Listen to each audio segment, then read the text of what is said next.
Hello and welcome back to the Punchers Chant podcast, and welcome to the review show where we have a look at boxing over the weekend, and what a weekend of boxing it was.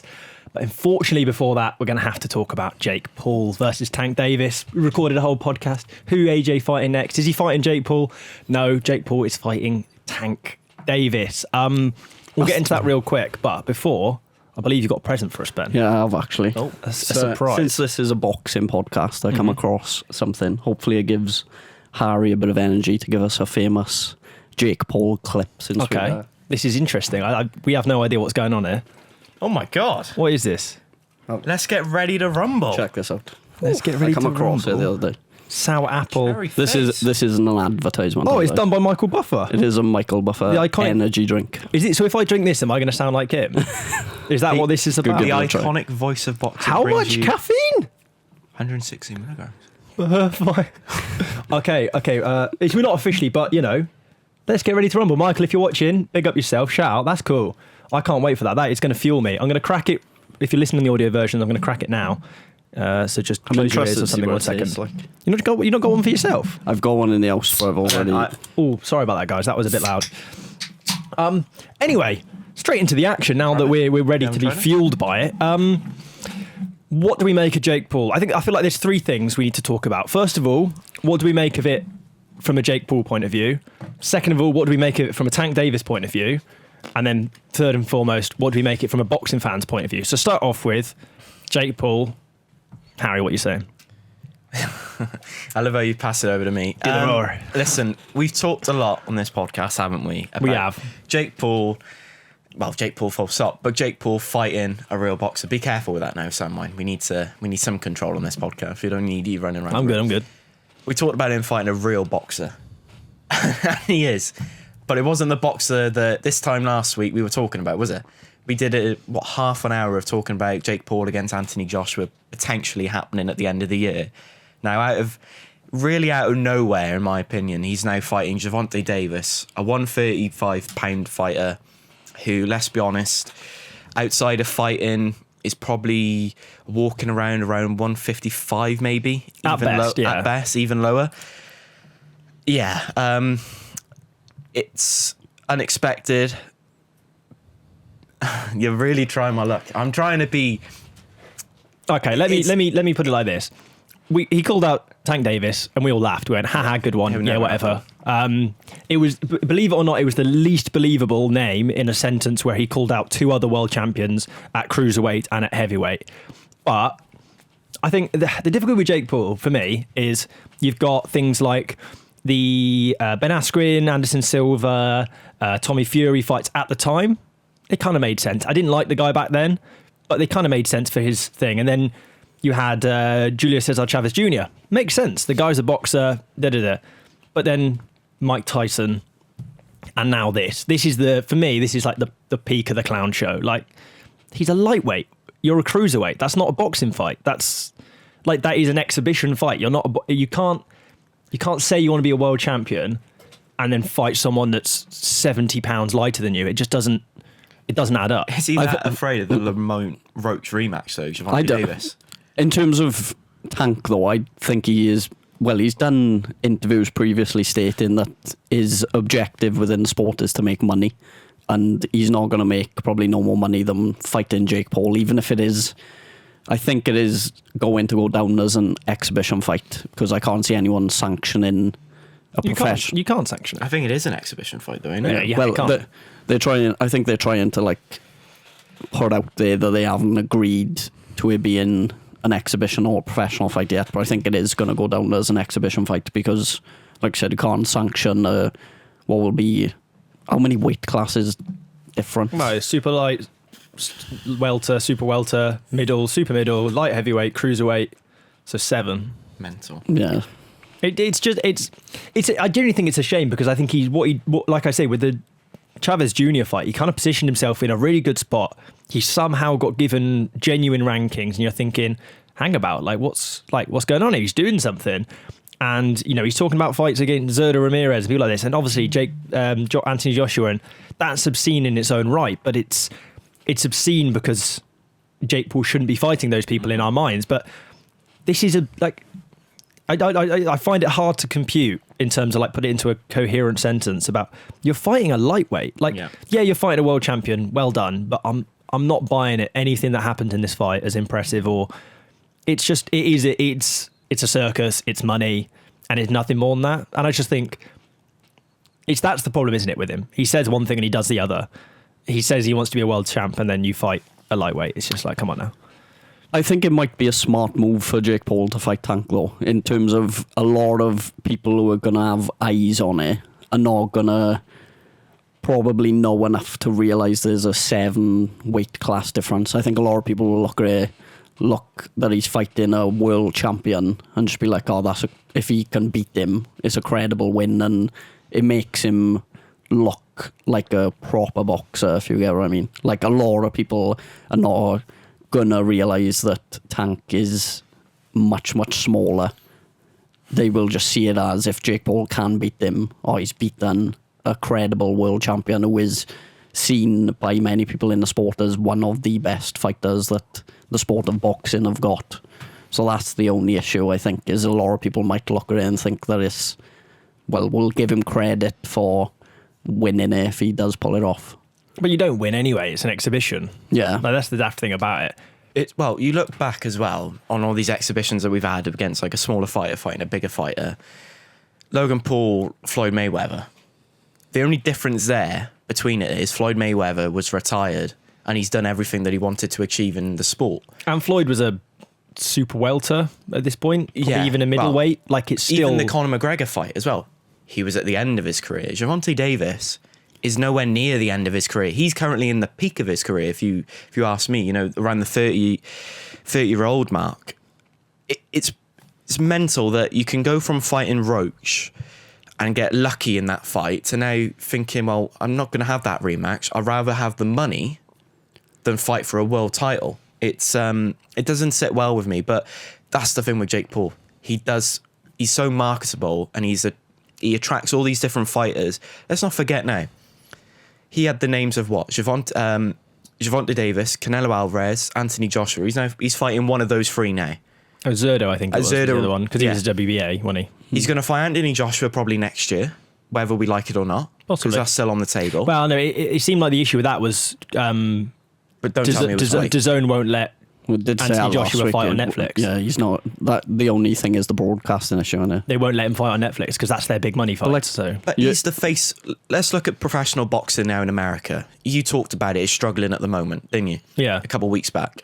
He's probably, if not the biggest name in American boxing at the moment, is Gervonta Davis. And he's... It's probably Jake Paul. Exactly. Let's be real. That's the daft thing about it. What I mean is, that's how they're going to market it. The two biggest names in American boxing is a YouTuber, even though he wants us to call him a professional boxer, against someone that's got genuine sort of dreams of and aspirations of becoming another world champion. It's just mental that you can go from fighting Roach to now fighting Jake Paul for quadruple the amount of money you made in that fight. And for it to get sanctioned, which hopefully it is an exhibition fight, because can you imagine this now? Come November the 14th, I think they're fighting, Jake Paul absolutely obliterates him inside 5 rounds. Can you imagine that? But, like, Gervonta Davis is achieving what he wants from the sport. Like, you were saying that he should be fighting for a world title. Well, that's not what he wants to do. He wants to earn money. And as stupid as it may look or sound, he's making the most money from fighting Jake Paul. Yeah, but he's so good, he's made money, and he will continue to make money. He can fight. I just think if you're that good, and you talk like you're that good, and you put in performances like you're that good, then you take the rematch with Lamont Roach, you go, yeah, I had an off night, this is what I am, stop him, and then you go, right, Shakur Stevenson, I want to be the best in the division, let's have it on. Mm-hmm. Get a big, huge paycheck to fight Shakur Stevenson. Biggest fight in America. There's not a huge amount of risk in terms of your health, because let's be real, Shakur Stevenson's not stopping Tank Davis. So realistically, that, you're not at huge risk. That's a huge fight. And you go down legend, or you lose trying, rather than going out. And the problem is, this is all framed within the context of he's got some legal issues outside of the ring as well. It's just all of it. ain't a great look. No. I don't think he cares about being seen as the best in the division, though. I don't think he cares about status within boxing. I don't think he cares about his legacy afterwards. I think his genuine... The reason why he got into the sport in the first place and the reason he wants to take this fight is because it gives him the most amount of money to get from where he started his career, probably with, like most boxers, in a rough area with not a lot of money, and now he's going to be fighting for stupid amounts of money and could probably retire afterwards and not have to put himself through the difficult process of fighting other elite world champions. Can you see Davis then retiring after fighting Jake Paul? Yeah, possibly. But like, if I was in his position, I'd rather take the Jake Paul fight, knowing I'm getting paid that money, than go and fight for world titles. Less risk. I think it comes down to people's mindset, because I would, if I was a professional boxer, I'd rather take the money every day of the week. Yeah, and I think you do to a degree, but I just think he's that good. He's that good. He could be the best in his division. You know, I don't think Shakur Stevenson, you could say, will 100% comfortably beat Tank Davis in a fight. There's a world where Tank Davis knocks out Shakur Stevenson and walks away as the best man, not only in his weight class, but the couple weight classes around him. You know, there's no one at super featherweight, no one at super lightweight that you would say has a better resume than Tank Davis if he was to go out there, avenge should be a loss against Lamont Roach, and then beat Tank Davis, beat Shakur Stevenson. So I get what you mean, but it is a shame, innit? Because he is that good. He is, but could he go down? Is he wasting his talent then? Well, no, it depends on how he's making the bank. Like I keep saying, it depends on how you look at it. Like, he's getting paid silly amounts of money for an exhibition fight, which I think he'll probably win as well. Well, there's no losers. But yeah, but he won't come out of it like any worse off. It's like how Logan Paul goes on about how I gave Mayweather a good fight, and he didn't. But you can't argue it because there's no scorecard to say otherwise. I genuinely believe that if they did manage to somehow sanction it as a professional fight where it went on their record, I think Tank wins anyway. Yeah, but it just doesn't get sanctioned. Just look at that Chavez Jr. fight last time out for Jake Paul. Chavez Jr. didn't turn up for the 8 rounds, and then when he did turn up, he won the last 2 rounds in that fight, didn't he? Comfortably as well, outboxing him. So it can be done, but that skill set is massive. Yeah. Even though the size difference is different. Gervonta Davis is on a different level. Yeah, that's what I mean. His technical ability as a boxer and boxing IQ is far beyond what Jake Paul is ever going to reach. What's mental is, though, Netflix is coming into boxing now, and it's good to see that we don't have to pay extra for this, thankfully.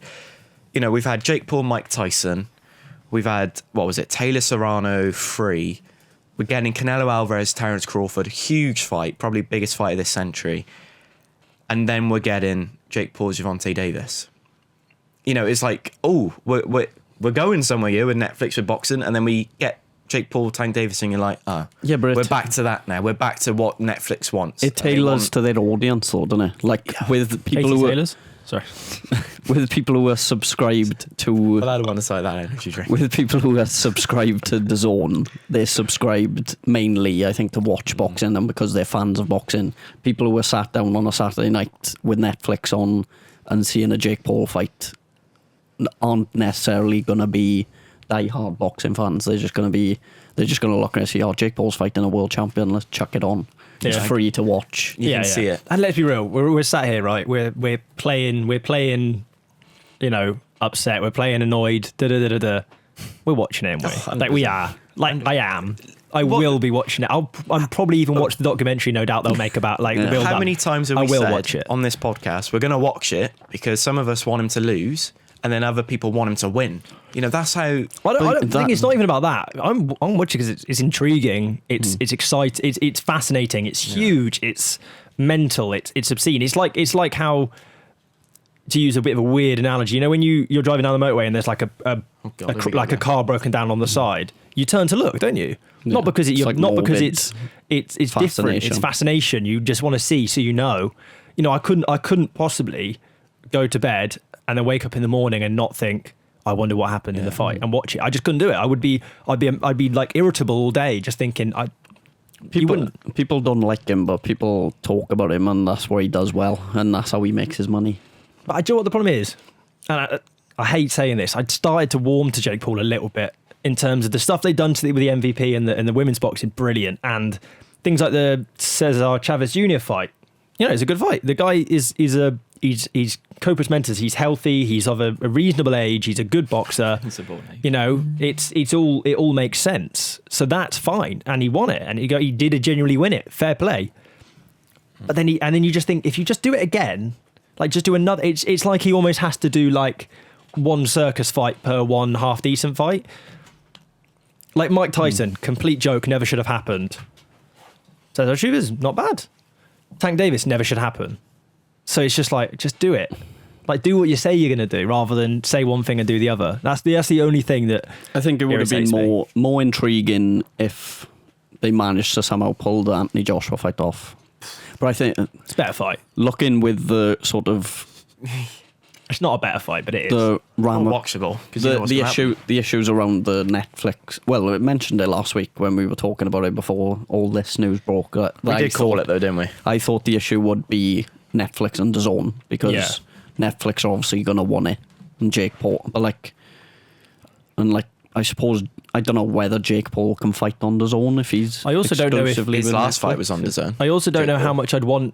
I don't know how much Eddie Hearn would want Matchroom to promote the fight versus Jake Paul. In terms of, you want the money, he want the co-promotion, but I don't know if he'd want that to be his main event. Look, we're putting Jake Paul on a fight against our best fight. Eddie Hearn would love that to happen, Mike. I think he got would. The history between him and Jake Paul. Yeah, but I know, but I think he'd be happy to do it on Netflix because it's kind of like, we're going there, we're ruining his party, and then we're going to come back and keep doing what we're doing. Whereas if you put it on, you almost seem like the perpetrator. That's your show.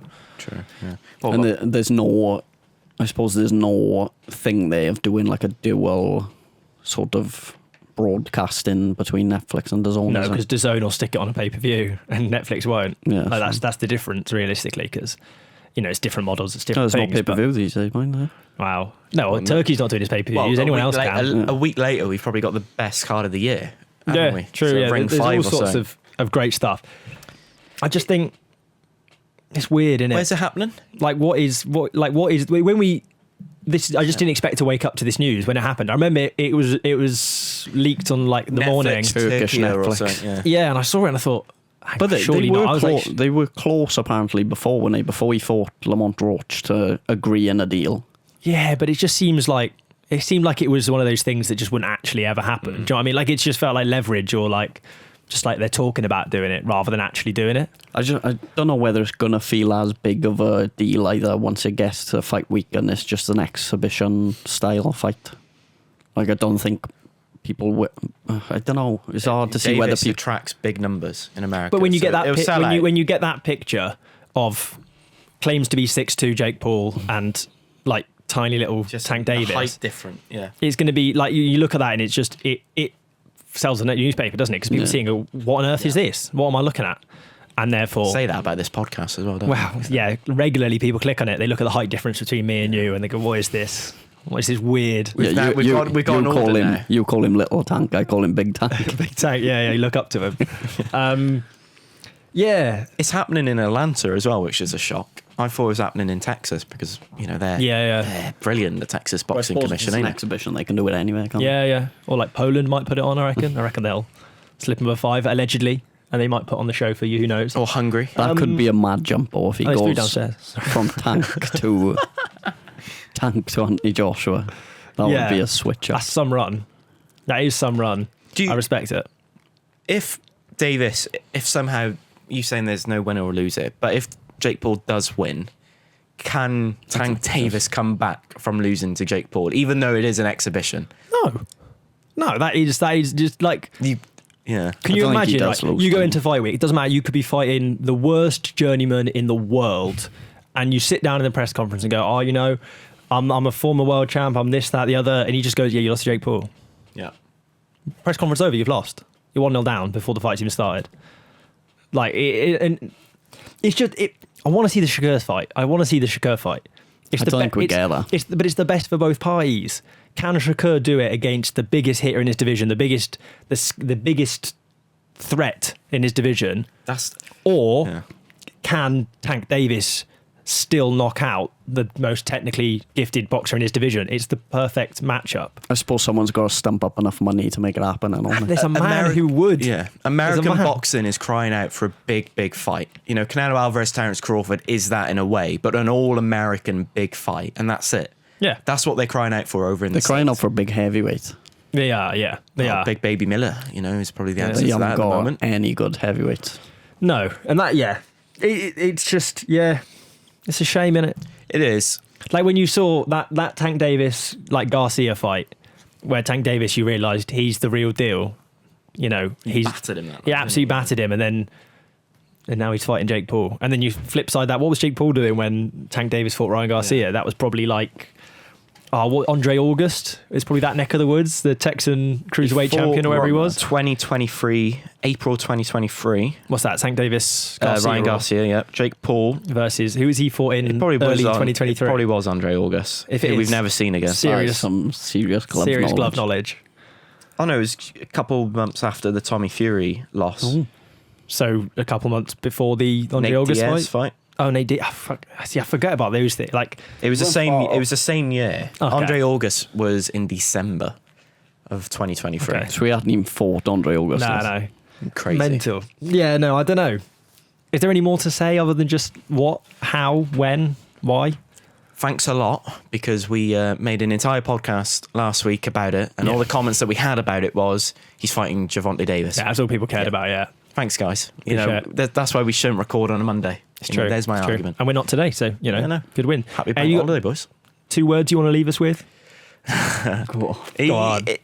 I don't think I need to, because everyone else is saying it now. Yeah, if you are watching right now and you made it to this point, Just put it up. just comment this mug in the Yeah. this Bring mug. back the good no other memories. words. He's Just this mug for old time's sake. Listen, Jake Paul's doing what he's doing because he can make money easily. I'm not being funny. Let's be honest. He went from beating up his brother's wedding cake on the weekend to then announcing on his podcast that he's fighting Gervonta Davis. Yeah, you got to rate it to a degree. No one's done it before in the history of boxing, so fair play, mate. Yeah, There's your true. clip. And then on to real boxing, the stuff that really matters, the stuff that as British boxing fans we wait for. It's a British title fight. Two big names. It's a great fight. Proper Jack men. Rafferty, tough, on a brilliant run, unbeaten. Mark Chamberlain, Turkey's favourite fighter, fallen from grace against Josh Padley, making his way back at super lightweight. What's going to happen? And it was a draw in the end. Probably a fair result, probably the most fair result in terms of both of that fighters probably showed enough to win it. I just want to see it again, basically. Long Yeah. story short. It was a really good fight. I caught up on Sunday morning. I didn't watch it live, but I chucked it on before I looked at any of the scoring or whatever. And I didn't really score it round by round, but I thought Rafferty was going to edge it just because he was a bit more aggressive. I think he was sort of following Chamberlain round the ring. I think that's what might have given him the edge on the score. There was a point in the fight, probably round 5 or 6 maybe, where it was looking like Rafferty was going to start to walk away with it. Like Chamberlain looked tired. He looked like he was struggling. And we've seen how Rafferty sort of slowly just turns up the pace and slowly builds it up and up and up. And it just eventually becomes too much. And he cracks the nut. And this time, Mark Chamberlain almost looked better when he slowed himself down, fought on the back foot, caught him with counter punches on the back foot and sort of used his boxing ability rather than relying on the fact that he is a big puncher. They built this card on it's make or break for Mark Chamberlain in a way. This could like catapult him back up, or same with Jack Rafferty. But it was a brilliant fight from the first round. And I said this on Saturday night. I said Chamberlain started strong here because you were on your way back from somewhere. Yeah.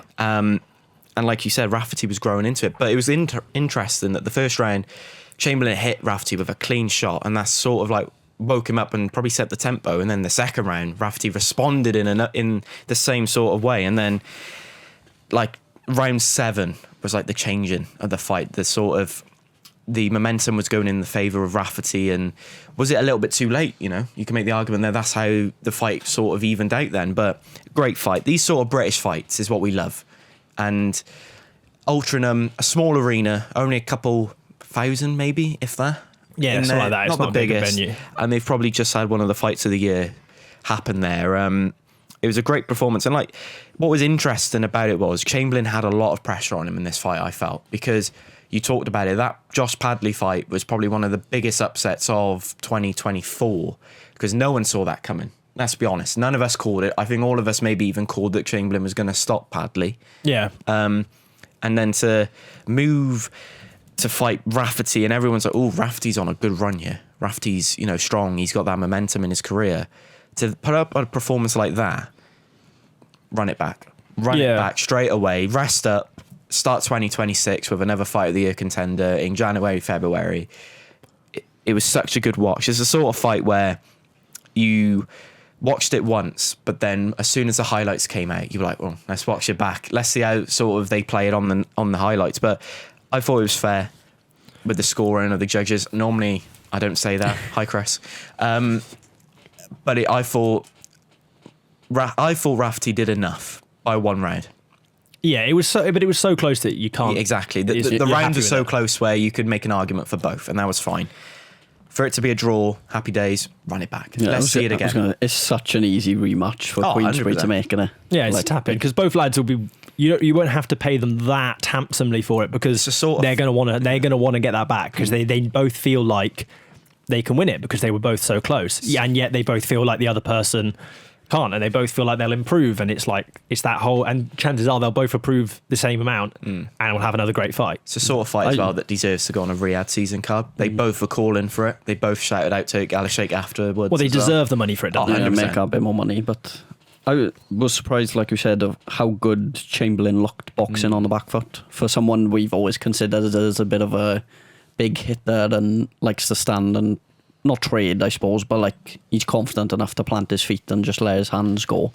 I thought he'd done, like you said, his best work when he sort of took that step back and was landing with the counter shots against someone in Rafferty who was so like high pressure, constantly trying to stay on your toes.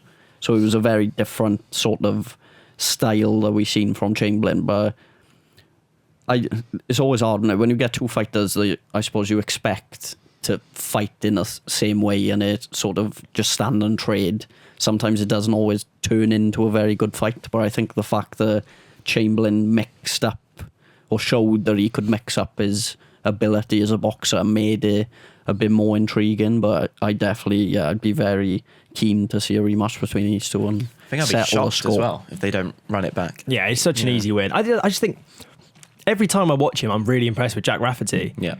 Like we talk about the pressure and the energy and the tank and stuff, and he's very impressive. But he's got a great chin on him. He showed that Mark Chamberlain's caught people with those shots plenty of times and they haven't kept coming, let alone stayed on their feet. He's got a great jab. He's got a lot that makes him a great boxer. It's not just the pressure and the energy. And I just think, a fight like that against Mark Chamberlain shows he's probably beyond the British level. He can certainly, test the waters at world level. He might not go on to win a world title, but both these lads are probably slightly above this level. Yeah. But they both found themselves at this point in their career at the same time, and it just makes sense. But no, I really like Jack Rafferty. He's a genuine joy to watch every single time. Yeah, I think that Henry Turner fight was the one that was the turning point, especially for us when we were speaking after that podcast. That was the real, because I was going into that, even though Henry Turner was he was a lot earlier in his pro career. I think like he was edging maybe as a possible favourite. I think he was, yeah, because of how destructive he looked in his previous fights. But I think that showed the best of Rafferty and how much he dealt with that, and it showed as well. He sort of took the punishment early from Turner, and then, like you said, he applies that pressure, and it's really hard when you're up against a fighter with that style to, over the course of if it's 10 or 12 rounds, to keep him off you. And that, that's why I think he does so well in these fights. And like you said, they're probably at European level at minimum. Like both of them could push on from British level. I think it's just they've come at a crossroads where Chamberlain needed a bounce back win, but hopefully they get a big payday now for the rematch and we get to see it again. Should we go from one Turner to another though? Jack Turner. Yeah. Yeah, good stoppage.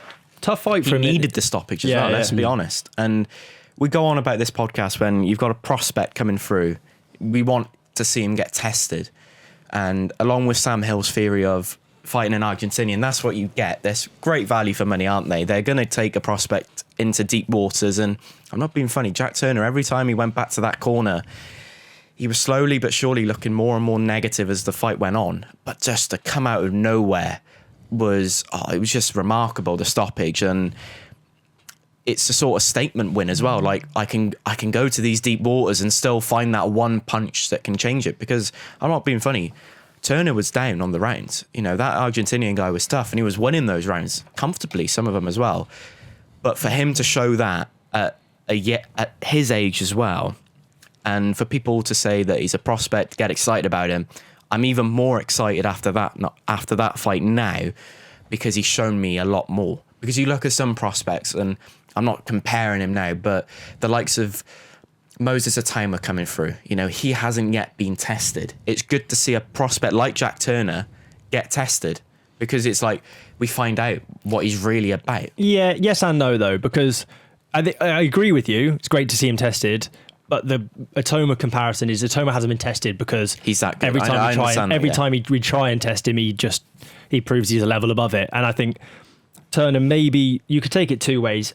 One, he maybe suggested that there are holes in his game that he needs to work on before he steps up to that world level, because better fighters won't let that shot come through. But equally, like you say, to know that if you are down and out of it, particularly at super flyweight, to have that one shot you need in your locker, that when you find it, if you can find it, that either the opponent unravels or you end it there and then, which he did, obviously.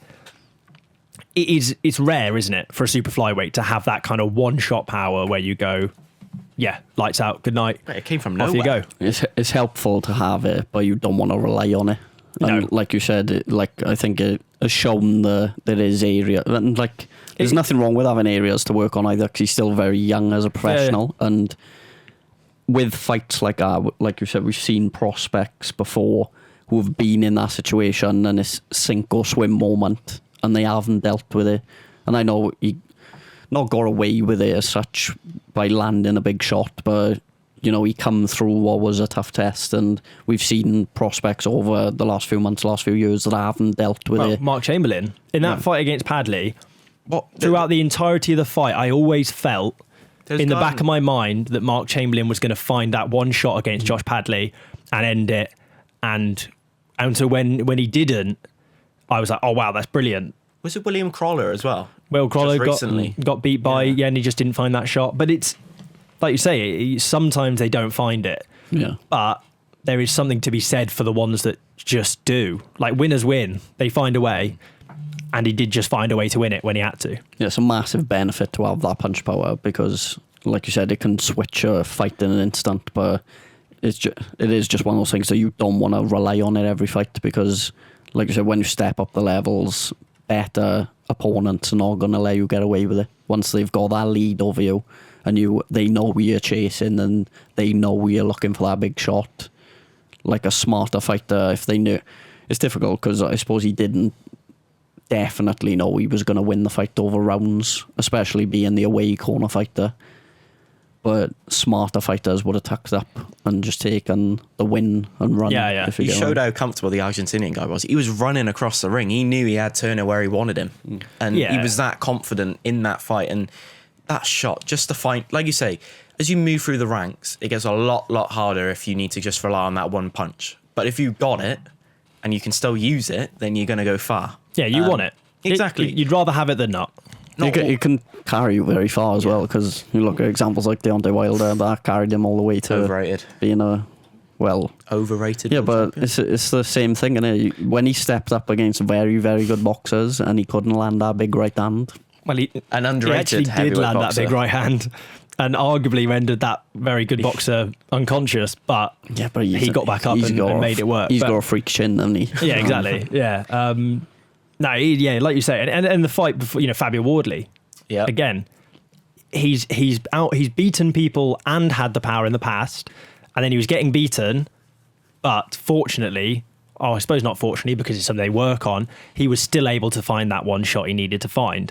And it, like you say, it was it is a get out of jail free card. It won't get you out of jail every single time. Sometimes you'll be in there with no bail. You have to find your way. You have to lose, but every so often, it gets you out of it. It's one of the only sports that can offer up something like that on it. The puncher's chance. Yeah. If you haven't already, if you haven't got a copy of our magazine, there's an article by Andy Clark in there, guest article, very similar. His whole book's about this, basically. But it is, isn't it? It's the absolute... It's like next goal wins. Yeah. Like you could be 10-0 down at lunchtime, jumpers versus shirts, you're 10-0 down, it's been going torridly, you hear the bell go, someone shouts next goal wins, you go, yeah, this is it. I'm in for the chance here. Slot it in from 40 yards. Crowd goes wild. But that feeling, even like you said with the Wardley fight the other week, that moment where he lands that shot after losing basically every round of the fight, you can't compare it to anything else. It's beautiful, especially in front of your home crowd as well. It must have been incredible. Yeah. So fair play. Any other fights on this card? Zac Miller. Let's talk about him because he says something interesting after the fight. Firstly, mental that they were opening the card. I was very shocked to see that. But then in the post-fight interview, he talked about, which not a lot of fighters talk about, going back to the magazine, there's a piece on it as well, ticket sales and making money at this sort of level. Zac Miller openly said that he's probably not made a lot of money from this fight. 1,500 quid, I think it was. £1,500. Pennies. It was brutal. That fight. Was it just for Commonwealth or British and Commonwealth? I think it was just the Commonwealth. Yeah. But he's also is he not the mandatory for the British, Zac Miller? Where he was, there was just talk look about at the punishment both men went through. Leon Woodstock had about 4 or 5 cuts on his face at the end of that fight.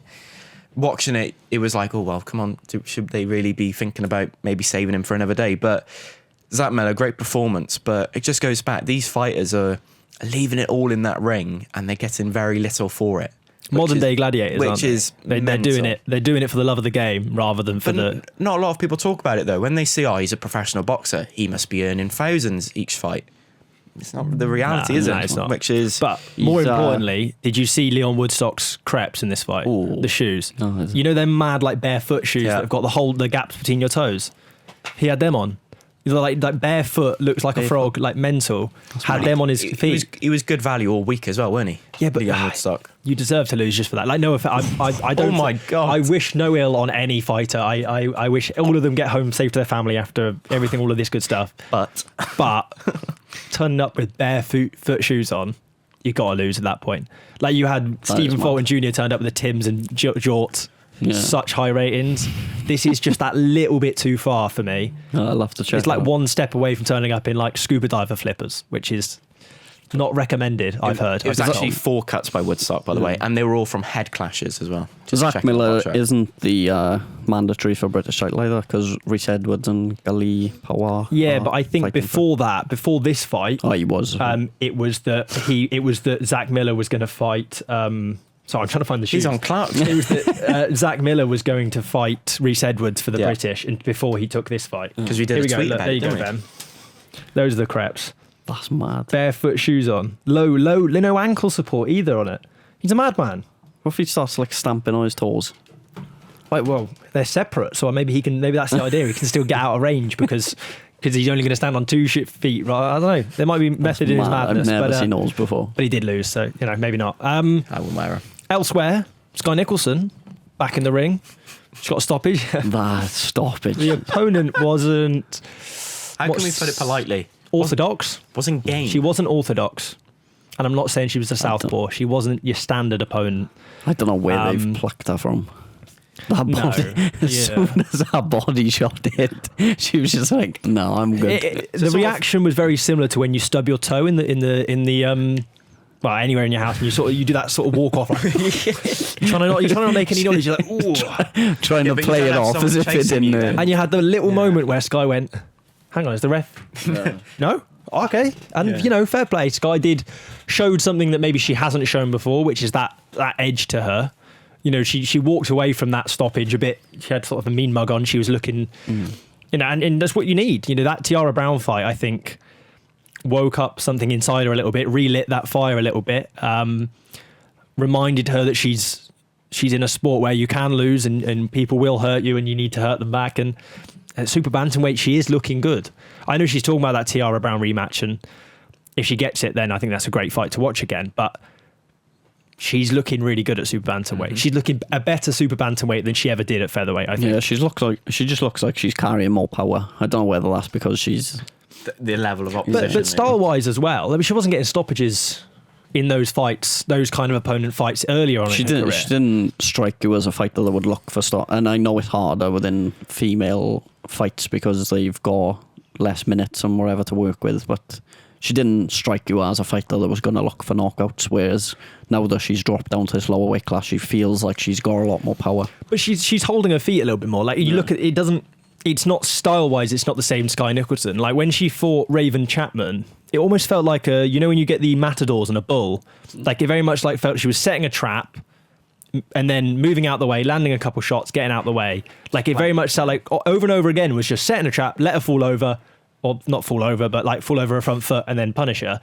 Whereas in this one, she was, bits of that on the back foot, but then actually sometimes she's stepping in, sometimes she's moving off the line and holding her feet, which I think it just makes me laugh thinking of that stoppage. It's a mental stoppage. I can't believe it. In mind, it's the sort of stoppage that you see, like, if I was boxing and I get with a good shot, I'm like, no, I'm out of here. Thank you very much. I'm a professional. Maybe she did stub her toe. Maybe we're giving her discredit. Yeah. We said it was a body shot, but she played. But maybe she just stubbed her toe. Stubbed her toe in the middle of a ring. Yeah. Did she have some of those special shoes on? Yeah, Leon Woodstocks. No, I don't know. Yeah, she's. It was an interesting, but it's good to see Skye back because she was a genuine superstar of women's boxing, and she lost to Tiara Brown, who's a great fighter, but doesn't have that same superstar status. No one's, with all due respect, you're not thinking, oh, what's Tiara Brown getting up to next necessarily, in the same way you were, oh, I wonder where Skye's fighting next, I wonder who's Skye's fighting next. We said it before they fought, we said, well, we haven't really heard about this Tiara Brown, so Skye Nicolson should really be winning this fight. So, I'm glad to see her back. I'm glad to see her win. And I'm sure Eddie is, obviously, as her promoter, guys. Behave. As her promoter. As her promoter, guys. Come on now. Let's get ready. Show some professionalism. A promoter is always happy to see their fighter win. Yeah, that's a normal statement to make. Do you know something else that we haven't talked about? A talking point. What's that? Daniel Dubois leaving Don Charles. Christ, yeah. What's happening there? Why has he done that? It feels like you lose to the best heavyweight of your generation. Yeah. And you go, oh, I don't need that coach anymore. The guy that's literally put you in that place. I don't necessarily think he makes the decisions, or does he? No, but also everyone's, he's making. Let's be real. Decision. No man, I don't think, could train Daniel Dubois to have beaten Usyk on that night. No. It's not. It's like when, I don't know. I'm trying to think. Like when Tottenham sacked Mourinho before a final. You're like, what are you doing? Like, sometimes I think it's difficult for fighters, and they almost have to change coaches because otherwise you're admitting you're the problem. And we've spoken about this before, particularly with people like AJ, where you need to believe that you're unbeatable. To be the heavyweight champion of the world, it was like Johnny Nelson said to me, arrogant. You have to believe nobody on earth will beat you. And so if you do get beaten, you almost have to change coaches because otherwise you're admitting you're the problem. And by admitting you're the problem, you're admitting you're not the best, and then you'll never come back from it. And, whoever it be, McGuigan, Don Charles, whoever, who's it now? Mark Tibbs, is it? He's training with now? Yeah. Tony Sims, is it? Tony Sims, yeah, of course, at the Matchroom gym, yeah. Are they going to get anything more out of Daniel Dubois? No. And I don't think you can get a huge amount more out of Daniel Dubois. And, like you kind of alluded to, I think there's other problems in the Dubois camp. But I think everyone knows, watching and listening to this podcast, everyone knows he's actually made the decision, really. Yeah, but the guy who was filming Dubois make the statement. But it is almost something you have to do as a heavyweight, I think. Or as any boxer, I think, as a genuine world champion. If you're losing fights like that and you've got as much time left in the sport as Dubois does, you've got to change something. Otherwise, you're admitting you're the problem, and then you might as well at that point hang up the gloves because once your mind's not in it, your body's not in it. Can you make the argument, though, that without Don Charles in that corner, Daniel Dubois would never have beaten Filipovic, Jarrell Miller, Anthony Joshua? The mindset change that he probably gave Dubois. Yes, and the confidence. But did it have to be Don Charles? Do you know what I mean? Yeah. In the sense of, Ben Davison did it phenomenally well with Anthony Joshua, but did it have to be Ben Davison, or could any other trainer, a good top quality trainer, have done the same job? Will we see Dubois in 2-3 years' time once he makes his comeback now, almost certainly he will be back in title contention. If he loses again, do we see him jump over to the States and go, maybe that's my problem. Maybe I'm not getting enough good sparring. I'm not doing this, that, and the other. Go to Big Bear or something. Yeah, exactly. I think for me, I'm not shocked, but I just don't. As we can say, I don't think it'll matter. But he can't say that because I get what you mean. The only argument I would make is it should be his decision, not someone else's. Well, allegedly, it's his decision. Yes, I agree. But like if he's just sat there and someone's going, it's his fault. It's trainer's fault. It wasn't you. Let's go you. But we're quick to jump because we were crediting Don Charles and the team when Dubois beat Anthony Joshua, and that was appointed by his father. So you can't credit him and discredit him for the same thing at the same time. I think it's the timing of it, though. It's not discrediting him. It's just that, like, Dubois should be able to make his own decisions. I don't know whether that decision was made. Arguably, he's made the decision to let his dad make the decision in the same way Caroline hasn't, for example. Yeah, good point. Yeah, I suppose. When you really... it's weird. I suppose, and we're not there day to day, do we? Well, you've been in the gym. For sure. I've been in the gym, yeah. Yeah, with them. His father was there. He made no... He didn't get involved in anything. He was just sat there watching. Dubois' younger brother was obviously there. The coaches make all the decisions. The coaches do everything with him. Obviously, Kieran Farrell, is it? The smaller pad man that was working with the team. Did a lot of work with him, and obviously Don Charles does stuff as well. There was nothing to suggest his father was overly getting in the way of the camp or the career or the decisions in that moment. But, it's one day. There's PR teams around, there's press around, It's not a true, but from my experience, it's not. Yeah. And we've heard a lot after the last fight, obviously, but that comes after a defeat as well. Like if he had gone in and beat Usyk, you don't hear about the party beforehand. No. Or if anything, you hear about the party and they go, oh, that's brilliant that we've got him in. I spoke to Daniel and he credited the party before Anthony Joshua as why he entered the ring with such a cool, calm, confident mindset against AJ. And, and again, we credited that hugely. Everything about that, we said he turned up to the ring looking like this, and he admitted this was why. In his eyes, from the horse's mouth, this is why I was the best. I could be on that day. And then when you lose, you take the same narrative, but you change the outcome of it.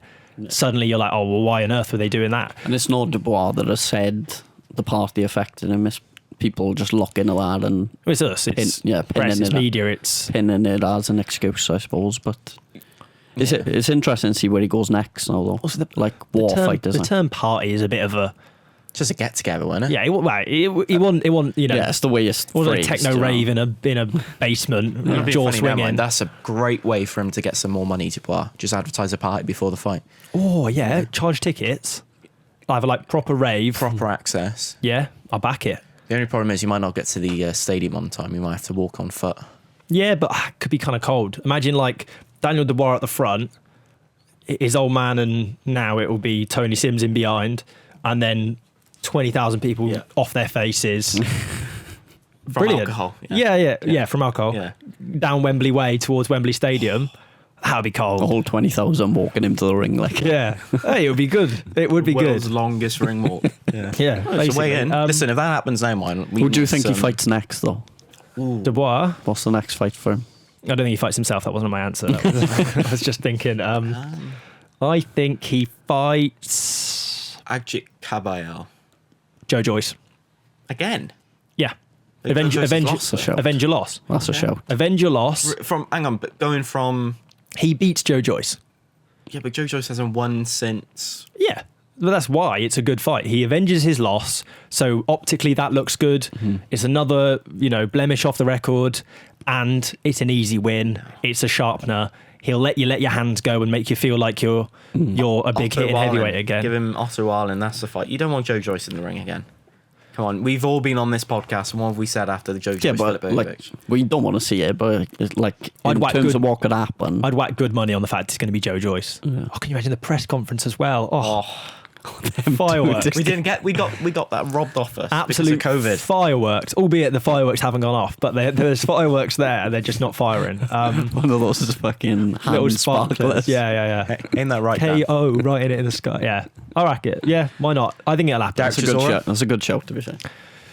Dillian White still keen to fight as well, isn't he? He is still keen to fight. There's a lot. They can make a great domestic back. Realistically, he just needs somebody who's going to get him his confidence back. That's all he needs. In the same way we saw with AJ, it didn't really matter who. It just was about getting the confidence back. And I just think because he lost to him, the Joe Joyce fight makes the most sense. It won't be Jermaine Franklin, but because AJ fought Jermaine Franklin first fight back, wasn't it? That's a Thomas route, that is.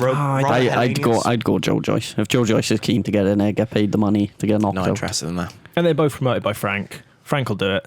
Makes sense. But what does that tell you, though? Because you're going into that fight knowing that Dubois is going to win. How many? Yeah, but you've done the same with the Toma the other week. Do you remember the boxing card we're on at the weekend where you like, it's just the same. It's just to a higher level, isn't it? It's all the same. It's. I think there's better fights to make than Joe Joyce. Otto Wall in there. You're doing the same with There's him. better fights for the fans, but is there better fights for Daniel Dubois? Has Joe Joyce publicly come out as well and has said after that Filipovic fight that he wants to fight again? I'm pretty sure he said I think straight he did, after yeah. the fight. He's still keen. With that mask on as well, wasn't he? Oh, the Juggernaut helmet, yeah. That was a different. Press conference as Batman. Oh, Leon Woodstock had the ski mask on, didn't he? Yeah. So, Daniel Dubois, Joe Joyce. Joe Joyce, yeah. Okay. In I think Joe Joyce makes in sense. the OVO Wembley Arena. Yeah. I'll go Derek Chisora in the O2. Yeah, I'd watch it. It'd be a good fight, but I just don't know. Better fight. I doubt it happens. Yeah, for the fans, maybe not for Daniel. Maybe the second fight. I think Chisora, just the idea of avenging that loss, like you said, showing that he's, even though he's lost to Usyk, he's still a different fighter to what he was back then. Yeah, it just makes sense. We should put the question out to our audience. Yeah. Should Daniel Dubois rematch Joe Joyce? Would you like to see it? If you're listening, Yeah. let us know. Let us know what you think. Trying to think if there's any other talking points apart from that we are really, really close to probably the biggest fight of the year. Yeah, but we're also really, really close to an hour long Yeah. on this episode. We can't We're knocking on the door. We've been waffling big time. This is a throwback to episode 1, where we're here for far too long, talking about far too much. And it's not me talking long. It's true. So It's true. you've caught my we bug. will. There's going to be no preview show. So actually, do you know what? This is all right because you're getting both episodes in one. There's no preview show later in the week because there's nothing huge this weekend. You'll have a weekend off. We'll give you a weekend without us. But we'll be back next week, obviously, previewing the big one, Canelo Crawford. I think that might Is that the weekend that after? prediction's Is it going to be next fun. week? Oh no, it is the week after. It's the weekend I don't know after. what fights in that week then. We'll see. You'll be getting good content coming up anyway Really? soon. That I promise you. Maybe, yeah. I can't remember. So much I haven't boxing. checked. I've been very busy. Bank holidays thrown me off. But otherwise, follow us on social media for any content. TikTok, Instagram, Twitter, LinkedIn. Blue Sky? LinkedIn. I don't use Blue Sky. Blue Sky's gone dormant. I haven't logged into that Blue Sky. There's cobwebs on that Blue Sky profile. Threads, we're on Threads if you prefer. If you're anti-Twitter like some people are, then Threads gets all pretty much the same content. Facebook, all that good stuff. But otherwise, obviously, subscribe on YouTube if you want the video. Spotify for the audio episodes. And we'll see you all next week. Punches chance.